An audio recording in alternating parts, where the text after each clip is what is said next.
Hello बच्चों, good morning. कैसे हैं आप सभी? तो बच्चों, आज आपका क्लास है नरेशन। नरेशन जानते हो किसको बोलते हैं? नरेशन। कुछ बच्चों को यही नहीं पता होता है कि नरेशन क्या होता है। तो आज हम जो आपको सिखाने जा रहे हैं नरेशन। नरेशन जैसे आप क्लास में बोलते हो मैम डायरेक्ट इनडायरेक्ट सिखा दो, ऐसे बोलते हो। तो जब डायरेक्ट इनडायरेक्ट को ही हम क्या बोलते हैं? नरेशन। डायरेक्ट इनडायरेक्ट हम बोलते हैं नरेशन। हमने क्लास में पूछा है, हम अपनी क्लास में पूछते हैं, बच्चे कहते हैं मैम एक्टिव पैसिव वॉइस हो गए, अब ऐसा करिए मैम, अब डायरेक्ट इनडायरेक्ट पढ़ा दीजिए। हमने ठीक है। फिर मैंने पूछा अच्छा ये बताओ डायरेक्ट इनडायरेक्ट को और क्या बोलते हैं? तो बच्चे बता ही नहीं पाए। तो मैंने कहा आपने नरेशन पढ़े? कह रहे नहीं पढ़े। मैंने पूछा डायरेक्ट इनडायरेक्ट पढ़े? कि पढ़े। जो और भी क्लास के बच्चे वो कहते हैं ये बात, जैसे हमारे फर्स्ट ईयर के बच्चों को नहीं पता था। लेकिन आजकल सभी को पता होता है, छोटे ही बच्चे पढ़ने लगते हैं। अब तो हर चीज कक्षा 5 से ही सिखाने लगे हैं। तो बच्चों आप भी जैसे अब आज से कभी ये नहीं भूलोगे कि डायरेक्ट इनडायरेक्ट को हम नरेशन भी बोलते हैं।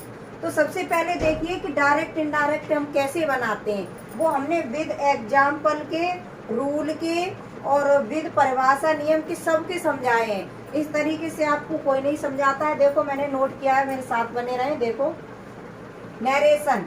अब देखो नरेशन की परिभाषा, कि नरेशन की परिभाषा क्या होती है। इस काल इस किसी यानी वो किसी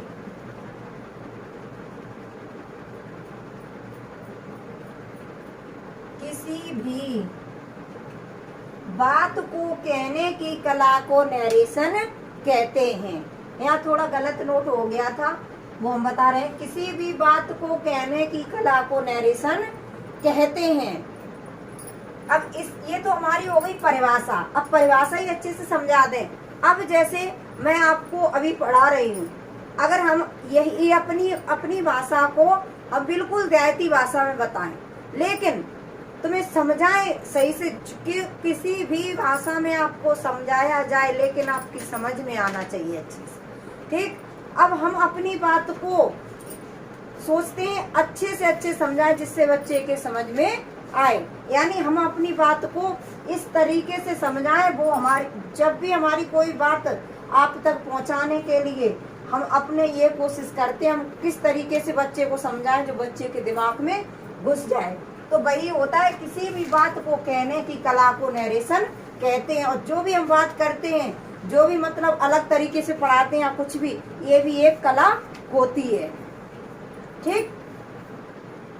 अब इसका हमने इंग्लिश में भी लिखा है, narration is an art of saying something. तो ये हमने इंग्लिश में इसका अर्थ इंग्लिश लिख दी है। यह 2 भागों में विभाजित है। कितने भागों में विभाजित है? 2 भागों में। नरेशन 2 भागों में विभाजित है। नंबर 1 डायरेक्ट नरेशन और नंबर 2 इनडायरेक्ट नरेशन। अब देखते हैं डायरेक्ट नरेशन। अब ये आपको पता चल गया ये कितने भागों में विभाजित है? ये 2 भागों में विभाजित है। अब सबसे पहले हमारा आता है डायरेक्ट नरेशन। तो डायरेक्ट नरेशन को हम देखेंगे, जब हम किसी वाक्य को ज्यों का त्यों अर्थात बिना किसी परिवर्तन के नियम को डायरेक्ट नरेशन कहते हैं। यानी जब भी हम कोई बात करते हैं, जैसे हमने आपको पढ़ाया और वही बात आप दोहराओ, या हम आपसे कोई बात कर रहे वही बात आप कहने लगो, तो वो हमारा क्या रहेगा? डायरेक्ट। अब जैसे आपको कोई सेंटेंस दे दिया गया और उसे चेंज नहीं किया आपने, वो हमारा क्या है? डायरेक्ट। तो यही हमारा कह रहा है, जब हम किसी बात को ज्यों का त्यों अर्थात बिना किसी परिवर्तन के नियम को डायरेक्ट नरेशन कहते हैं। जब भी हमारा वाक्य आता है वो डायरेक्ट होता है, उसे हमें इनडायरेक्ट बनाना पड़ता है। कहते हैं यह भी 2 भागों में विभाजित है। जो हमारा डायरेक्ट नरेशन है इसके भी 2 भाग होते हैं। ठीक। ये है और इसके 2 भाग हो गए अलग अलग। अब इसके देखो डायरेक्ट नरेशन के 2 भाग कौन से हैं? नंबर 1 रिपोर्टिंग वर्ब और नंबर 2 है रिपोर्टेड स्पीच। तो अब हम देखते हैं सबसे पहले रिपोर्टिंग वर्ब को, कि रिपोर्टिंग वर्ब कौन सा होता है और रिपोर्टेड स्पीच कौन सी होती है। तो जब अगर ये आपको हर चीज पता चल जाएगी तो वाक्य आसान हो जाएंगे आपके बनाना। देखो रिपोर्टिंग वर्ब और रिपोर्टेड स्पीच आपको बता रहे हैं कि वो क्या होते हैं। अब देखते हैं रिपोर्टिंग वर्ब। रिपोर्टिंग वर्ब पहले आता है किसी व्यक्ति के द्वारा कहे गए मूल कथन को व्यक्त करने वाला उपवाक्य रिपोर्टिंग वर्ब कहलाता है, जो इन्वर्टेड कोमा में बंद नहीं रहता है। जो हमारा इन्वर्टेड कोमा में बंद नहीं रहता है। तो कोमा इन्वर्टेड कोमा तो सभी को पता ही है कि ये हमारा कोमा इन्वर्टेड कोमा होता है। ठीक, अब बताते हम आपको, यहाँ पे थोड़ा डस्ट करते दोबारा बता रहे हैं। तो देखो बच्चों, अभी मैंने आपको बताया था रिपोर्टिंग वर्ब। अब रिपोर्टिंग वर्ब के बाद हमारा क्या आता है, रिपोर्टेड स्पीच। अब रिपोर्टेड स्पीच को हम देखेंगे कि रिपोर्टेड स्पीच हमारी क्या होती है। वक्ता के द्वारा कहे गए मूल कथन को रिपोर्टेड स्पीच कहा जाता है। यानी जो जैसे हम बात कर रहे हैं तो हमारे कहे गए मूल कथन को क्या कहेंगे, रिपोर्टेड स्पीच। देखो डायरेक्ट नरेशन, अब हम इसके विभाग अलग, जैसे अभी मैंने तो ये बताया था आपको, डायरेक्ट नरेशन बता रहे थे। उसके बाद अब हमारा आता है इनडायरेक्ट नरेशन। उसके तो दो भाग बता ही दिए, डायरेक्ट नरेशन, वो रिपोर्टिंग वर्ब और रिपोर्टेड स्पीच, ये दोनों आपको समझा दिए हैं।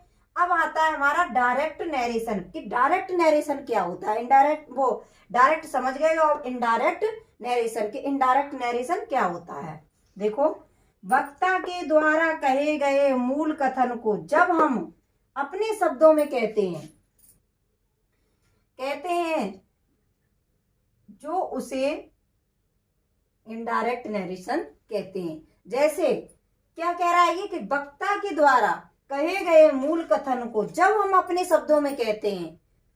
जैसे अब जब हम वाक्य बनाते हैं कि अभी पैसिव वॉइस बना रहे थे, तो पैसिव वॉइस में क्या था कि सबसे पहले आपको दिया होता था, कोई भी बात हम करते थे, जैसे आपको वाक्य दे दिया गया और उसमें के द्वारा आ जाता था। और इसमें क्या है, जब भी हम कोई बात करते हैं उसे तुम अपने शब्दों में कहो।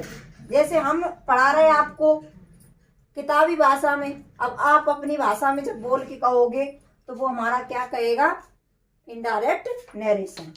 जैसे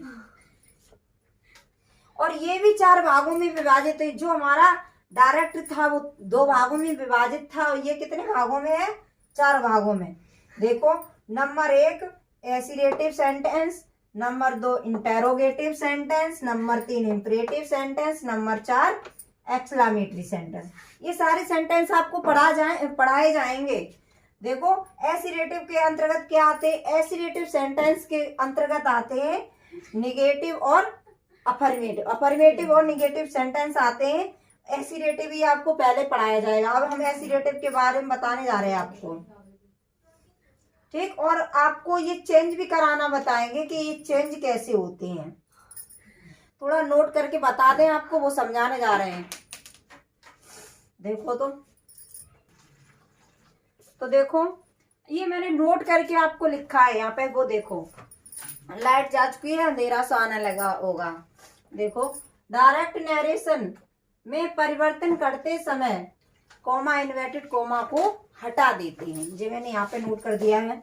उसके बाद देते हैं एसिरेटिव सेंटेंस। क्या है हमारा एसिरेटिव सेंटेंस, जब रिपोर्टेड स्पीच में साधारण या नकारात्मक वाक्य आए हों तो ऐसे वाक्यों में निम्नलिखित द्वारा इनडायरेक्ट में परिवर्तन करते हैं।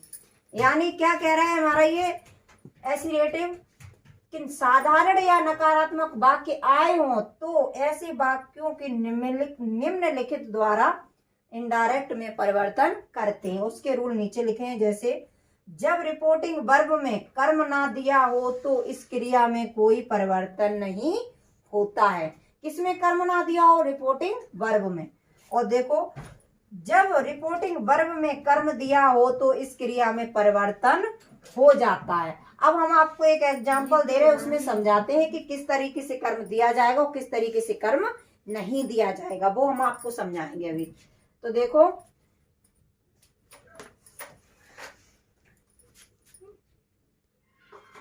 तो देखो एक एग्जाम्पल हम इसमें समझा रहे हैं आपको। He says to me. अब इसमें आपको ये हमारा क्या है, इनडायरेक्ट, ये सॉरी हमारा ये डायरेक्ट है। जब हमारा डायरेक्ट है, इसमें कर्म दिया है पीछे, जब इसमें कर्म दिया होता है तो रिपोर्टिंग वर्ब में चेंज हो जाता है। कैसे, अब यहाँ पे दिया है ही सेज टू मी, तो देखो इसे हम कैसे करेंगे, ही सेज है तो सेज को किस में बदल देंगे, टेल्स में, टेल्स टू मी, ये टेल्स मी, इस तरीके से हो जाए। तो बच्चों अब देखो, दो उपवाक्य हो तो दैट से जो, दो उपवाक्य को दैट से जोड़ देते हैं तथा कॉमा इन्वर्टेड कॉमा को हटा देते हैं। उसके बाद आता है जब रिपोर्टिंग वर्ब की क्रिया प्रेजेंट या फ्यूचर टेंस में हो तो रिपोर्टेड स्पीच में कोई परिवर्तन नहीं होता है। किस किस में, प्रेजेंट में और फ्यूचर में। दो टेंस ऐसे हैं जिसमें रिपोर्टेड स्पीच में कोई परिवर्तन नहीं होता है। उसके बाद हमारा आता है रिपोर्टिंग वर्ब की क्रिया पास्ट टेंस में हो तो परिवर्तन हो जाता है। अब इसके परिवर्तन के नियम हम आपको बताएंगे, एक सारणी बना के देंगे, उसमें आपको समझना है कि परिवर्तन किस तरीके से, कौन से टेंस में किस तरीके से परिवर्तन करते हैं, वो हम आपको सारणी में बताएंगे। ठीक है बच्चों।